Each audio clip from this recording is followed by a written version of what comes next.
আজকে উত্তরবঙ্গ সফরে যাচ্ছেন বিরোধী দলনেতা শুভেন্দু অধিকারী এবং তার ঠিক উত্তরবঙ্গ সফরের আগেই ভারতীয় জনতা পার্টি ছেড়ে তৃণমূল কংগ্রেসে যোগ দিলেন পঞ্চায়েত প্রধান সহ বেশ কয়েকজন। এমনটাই জানতে পারা যাচ্ছে। বিশদে জানবো, আমাদের সঙ্গে রয়েছেন আমাদের প্রতিনিধি অনুপম সাহা। অনুপম, কি জানতে পারা যাচ্ছে?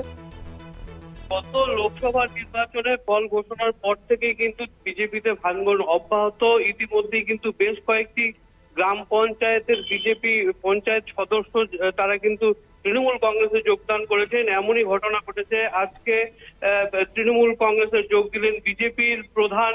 কোচবিহার 2 নম্বর ব্লকের ঠাংডিংগুড়ি গ্রাম পঞ্চায়েতের এই প্রধান, তিনি কিন্তু আজকে তৃণমূল কংগ্রেসে যোগ দিলেন। তৃণমূল কংগ্রেসের জেলা সভাপতি অভিজিৎ দেবভৌমিকের হাত ধরে মাম্পি দাস প্রধান তিনি কিন্তু আজকে তৃণমূল কংগ্রেসে যোগদান করলেন। আজকে কিন্তু শুভেন্দু অধিকারী আজকে কোচবিহার সফরে এসছেন। ইতিমধ্যেই কিন্তু জেলা পার্টি অফিসে পৌঁছেছেন বিজেপির। তার আগেই কিন্তু এই প্রধান যথেষ্টই কিন্তু তাৎপর্যপূর্ণ। এই জেলায় কিন্তু বিজেপির ভাঙন কিন্তু অব্যাহত রয়েছে।